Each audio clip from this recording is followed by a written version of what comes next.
Hey guys, I decided to talk to you a little bit about what we are doing today. I am going to attempt to make a pine tar soap. So this is supposed to be a really good soap for your skin. It helps people with eczema, psoriasis, and other skin conditions. I'm not making any claims, but that's what it's been around doing for a very, very long time. You can Google it and get all the information from there. So I want to add all of my special additives to the oils before I add the lye.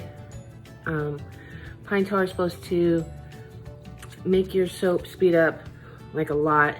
So I want to make sure I have everything in my oils, everything is together before we put the lye water in there and have it go really, really fast. And I wouldn't be able to get it in the mold. So we're gonna avoid that.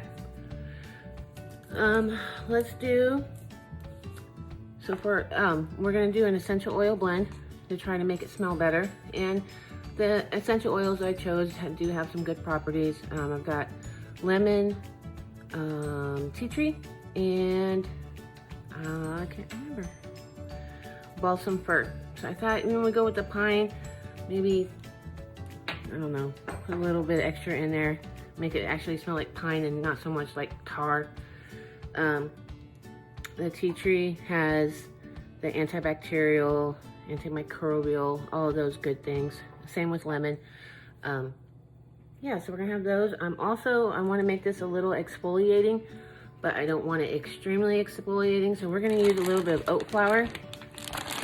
Now the story on this is, I bought this thinking it was colloidal oatmeal, which is supposed to be ground up oatmeal so fine that it melts into your oils. Well, this isn't that. Even though they say it is, it's not. So this gives a little bit of a texture to the bar, so it's great for gentle exfoliation. So we're gonna put some of that in there. I also think I'm gonna add some coconut milk powder to this and give it a little bit of a creaminess. I used aloe vera juice instead of just water for my liquid in this recipe. Aloe vera juice is great for psoriasis, eczema, dermatitis, any of those itchy, irritation, inflammation type skin disorders and problems. Like I said, I can't make any claims that my soap can do that, and you can see and research yourself what these ingredients claim they can do by themselves.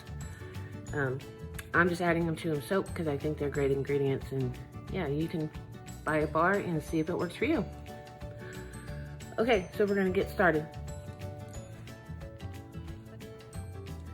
Okay, let's start putting our additives into the oils. For my oils, I have not my normal oil blend, but a special one. I've got olive oil, extra virgin olive oil, coconut oil, cocoa butter, and castor oil, and the pine tar.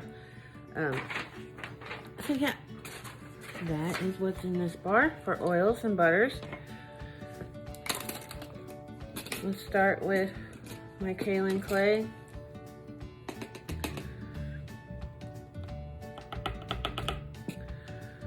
Let's do 2 of those. Now Kalin adds a good slip to the bar.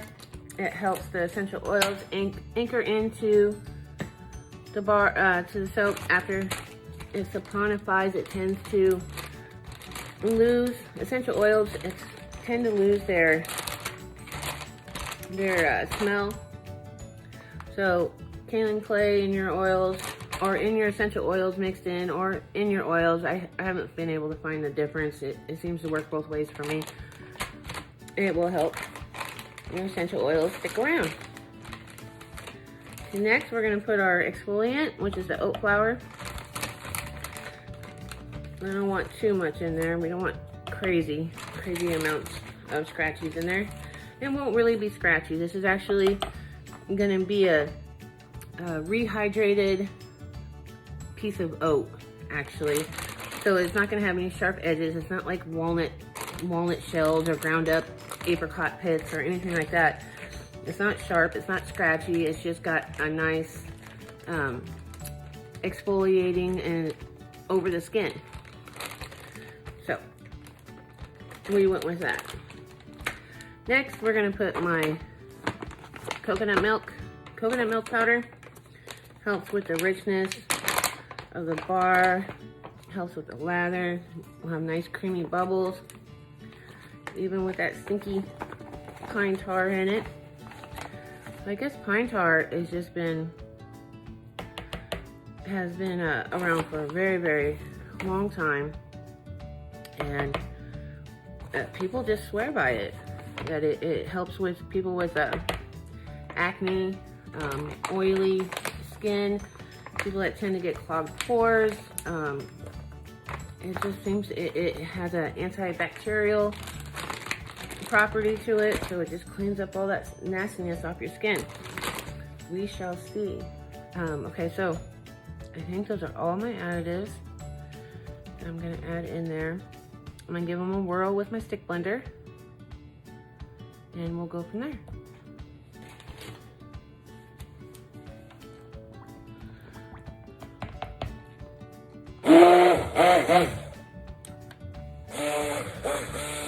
This is the pine tar. This is some sticky, goopy stuff. So I am going to put this in the microwave, loosen it up a little bit. I'm going to mix it into my oils, and I will bring you back.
If I make this again, I might use my big mold. Let's see how these do.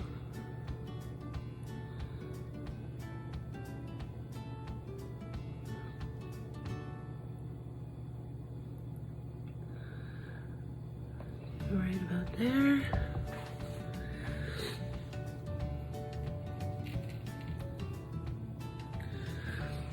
I really expected this to go a lot faster and get thicker, but I'm pleasantly surprised.